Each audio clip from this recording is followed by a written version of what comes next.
자, 오늘 서현경 입시코칭연구소 소장님을 모시고 독서 기반에 대한 이야기를 한번 나누어 보도록 하겠습니다. 학생부에서 어떤 게 가장 중요할까요? 학부모님들께서 사실은 학생부를 초등학생이 중학교, 고등학교하고 학생부가 똑같지는 않지만 몇 가지 공통점들이 들어있어요. 또 아이들이 그 체험 활동을 기록한다거나 아니면 독서 기록이라든지 또 세부 특기사항이라든지 세부 특기사항은 교과와 관련된 부분이거든요. 그래서 그런 내용들은 다 공통인데 막상 보시면 뭔가 잘했다고는 써 있는 것 같은데 사례들이 조금 많지 않은 경우도 보실 수 있거든요.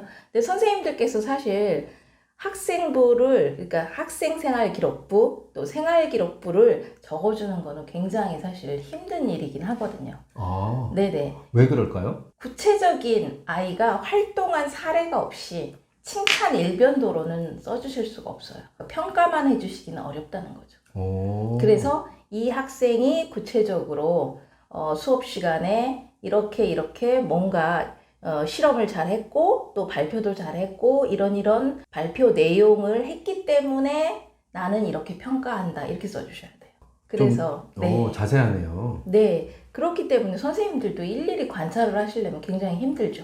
맞아요. 선생님들도 아이들의 활동을 모르시죠. 그렇죠. 학교 그러니까 내에서만 알게 되고요. 네네. 그러니까 아이가 책을 읽었다거나 이런 부분들은 따로 적어서 드려야지만 참고가 된다는 거죠. 그 드린다는 게 아이가 직접 그 활동한 내용을 선생님께 가져다 드린다는 말씀이세요? 그렇죠. 책 읽기나 이런 부분들에 대해서는 독서 기록장을 통해서 한다거나 아니면 독서 교육 지원 시스템에다가 기록을 한다거나 학교에서 또 그 독서 감상문 형식이나 서평 형식으로 학교에 제출 양식이 있어요. 그 제출을 했을 경우는 기록을 해주시죠.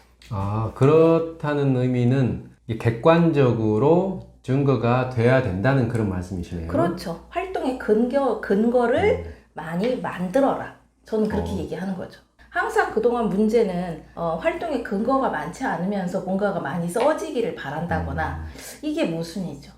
그래서 활동을 하고 또 그 수업과 관련된 호기심 이런 것들을 자료를 많이 찾아보고 그걸 기록물로 남겨서 그 근거를 선생님께 또 제공을 하는 거죠. 네네. 이거 힘들겠어요, 학생들도. 학생들도 힘들어요. 우리들 네. 성인 같은 경우에도 네네. 자기 PR을 요즘에 해야 되잖아요. 그렇죠. 이제 학생 때부터 그런 PR을 한다는 게 참 역시 많이 바뀌었어요, 세대가. 그렇죠. 많이 바뀌었죠. 그리고 오히려 저는 긍정적으로 생각하고 있어요. 왜냐하면 입시라는 하나의 기준을 통해서 학생들에게 필요성을 인식시키지만 결국은 이런 것들이 훈련이 됐을 때 그 4가지의 그 기준의 훈련이 합당하게 됐을 때 학생 스스로도 굉장히 만족할 수 있는 성취도를 또 얻어낼 수 있는 거죠. 대학 가서도 더 인정받고요. 그래서 대학이 그 기준으로 학생을 뽑는 거죠. 이 학생 기록부 이 활동들 이런 거를 얘들에게 자주 중요하다고 얘기를 이제 소장님께 들어서 네. 해주고 있는데 이게 또 부모가 얘기를 하다 보니까 잔소리로 들어요. 어떻게 해야 될지 참 난감합니다. 그렇기 때문에 일단 아이가 학교에서 호기심이 있는 부분에 대해서 질문도 좀 자주 하고 또 그 자료에 대해서도 책이나 또 어떤 영상을 보면 좋을지 아니면 무크와 관계된 영상을 보고 선생님 이런 게 있었는데요. 이거 이렇게 책 뭐하고 연결해서 읽으면 좋을까요? 이런 식으로 자꾸 질문을 하는 거죠. 본인이 재미있어 하는 분야를요.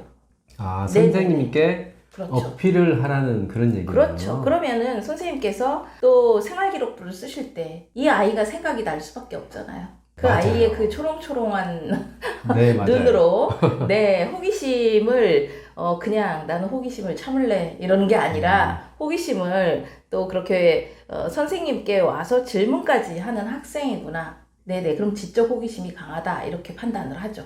그럼 평가가 좋게 될 수밖에 없어요. 네, 자주 얼굴을 비춰라. 그렇죠. 그리고 또 2번째는 학업 역량에 대한 증명이 중요하다고 말씀드렸기 때문에 독서 기반 입시가 중요하다는 것 아이한테도 강조하셔야 되겠지만 또 아이한테 관련된 책이나 이런 것들을 같이 보실 수 있는 그런 시간들, 그런 시간들도 가지신다면 조금씩 연습이 되겠죠. 한꺼번에 사실은 다 해결되지는 않죠.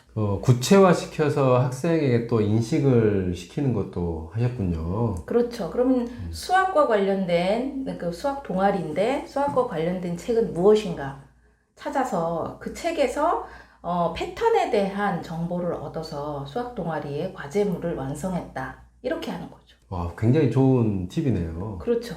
그러면 수학 그 패턴에 대한 단원과 연결도 시키면서 아이는 또 그 책을 읽어서 본인이 더 지식이 확장이 되잖아요. 그런 경험을 하면 왜 책을 읽으라고 하는구나를 깨닫죠.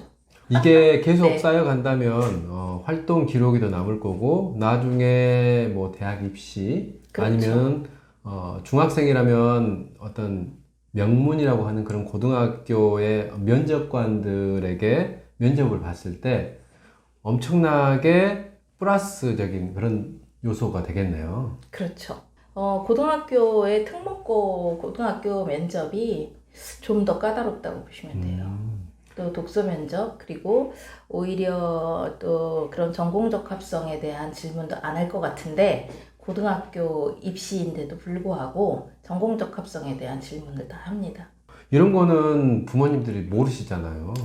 물론 뭐 부모님들께서도 또 설명회나 이런 걸 통해서 굉장히 궁금해 하시고 알고 계시는 분들도 계시지만 직접 면접을 경험하지 않은 사람은 모르죠.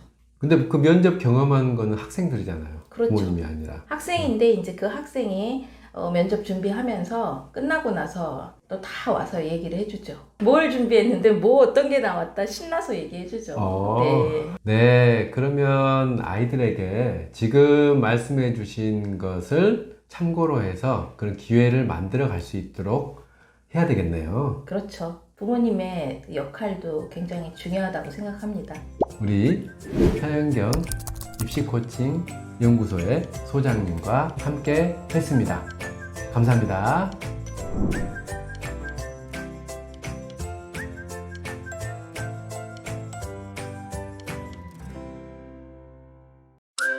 구독, 좋아요 부탁드립니다.